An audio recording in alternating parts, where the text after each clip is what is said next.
sai ku subscribe ku danna mana karrawa a YouTube channel ɗinmu mai suna Arewa Team TV. Ke nake saurare fa. Okay, kana ji na? Da Allah ina so ka shiga ka wanke min toilet. Ka share min falo in ka gama kuma ɗaki ma na ga yayi ƙura. In ka gyara katifan ina so ka min mofi. Yau kuma zan da kai tashi da barkwanci ne? A'a. Ka ga alamun wasa a fuskata ne? Ka ga malam ka je ka yi abin da na saka ka. Kuma ina so daga yau ka sani in ka je ka ɗauko albashinka ni za ka riƙa kawowa. Ni zan riƙa tsara yadda nake so a yi da su. Sai yadda na ce za a yi da su. Zainab, na ga alamun abin naki da ka saki ke. Amma kafin na fara ina da tambaya. Wannan abin da kike so na yi miki, idan har tsoho da tsoho haka suke a cikin gida? To ba matsala, sai ne miki abin da kika ce ne. Tunda an ce da na gaba ake gane zurfin ruwa. Gaskiya ga dukkan alamu wannan asirin bai kama shi ba. Malam fa cewa yayi duk abin da na sa shi yana rawan jiki zai yi mu. Ya dai? Wallahi ka bani mamaki. Da ka buga cikin ka kuma abin haddacin fuska? A'a, wallahi tambaya ne. Idan har abin ya bata miki rai, to ki haƙuri. A da lafiya, Allah ya. Sai na dawo.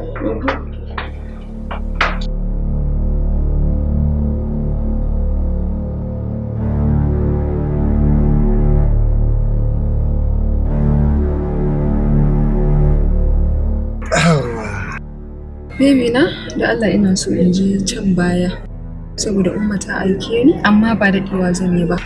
Baki da damuwa diya. Jira inda naki ne? Ba matsala, zan jira ki. Zan jira ki har ki kammala. To shikenan, nagode diya. Bari in je in dawo. Nagode sosai. To lafiya. To shikenan.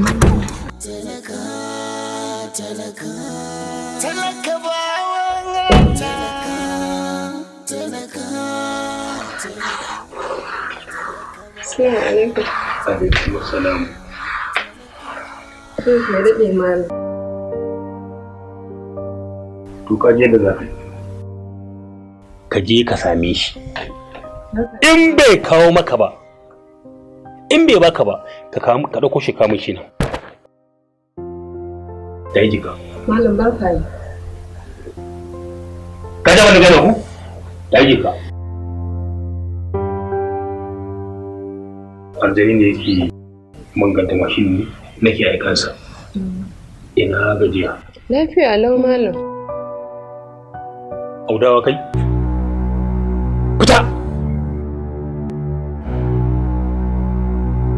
Ina jinki.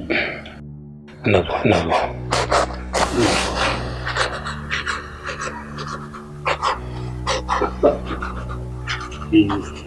Allah ya yi sauki ne.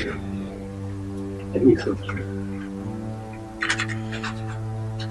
Ƙara maimaita mun ne. Malam so nake. Saurayi na ina so ya siya min mota. To. Yana da kuɗin da zai siya min mota, ya iya siya min mota. To shi yasa nake so a mallake min shi. To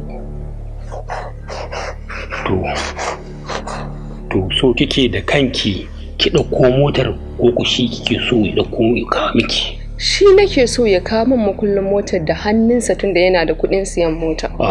To da kin bari zan miki asirin da kanki zaki je nan wajen inda ake sai da motoci na don kofar Nasarawa. Ki je ki zaɓo wacce kike so a gaban su. Da kin ce so kike ki ɗauko da kanki, to akwai asirin da zan baki wanda zaki wanka da shi. Ki lafta a guje daga unguwa uku sai kin kai wannan kusa da wannan mutara. Kake da mu ai mu abun ne mu na mu anan gudu sai abin da kake so ya maka ai. Da sai da ganci kawai kina rabe to ko zuwa ganin ki daga gurin ki kai kina tsayawa a gurin mota ce da kanta za ta zo ta same ki. Ba mai ganin ki kawai da ki ta talaka bawan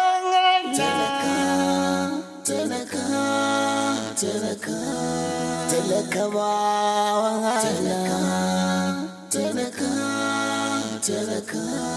talaka dubi Allah, talaka sai mu cire mugunta. Rayuwar talaka wata mai amfani ce,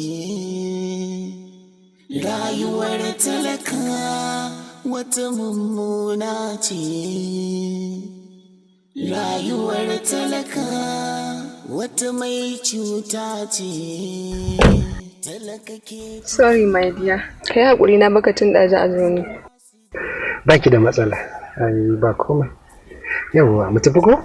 A'a, my dear, kamun mu tafi ina so mu wata magana da kai. To, ina jin. My dear, ina so don Allah ka siya min mota. Don yawo a ƙasa ya dame ni da hawa lafiyat. Mota Husna? Ai, sai nake ganin yayi wuri. Especially a irin wannan yanayin da ake ciki yanzu. Ya kamata dai wannan maganar ki bar ta ba yanzu na gaskiya. Haba my dear, motar ne. Kin ga Husna, abinda nake so da ki ajiye maganar motar nan yanzu. Mahaifiyata fa da ta haife ni ko ita ban sayo mota ba. To zaka hada mamanka da ni ne, ai na fita a wajenka. Me? Husna, kin san me kike cewa? Na sani mana, to ka zaba ko ni ko ita. Amma ban tabbatar ba ki da hankali ba sai yau. Kin san wace ce mahaifiya kuwa? Dalla fita daga nan. Da Allah ka yi haƙuri, wasa nake maka. Dalla dakata. Duk wasan da zaki karki kuskure ki wasa da iyaye. Na guda ka ne don in ji yanda zaka ce, don Allah ka yi haƙuri. Get out! Shaka.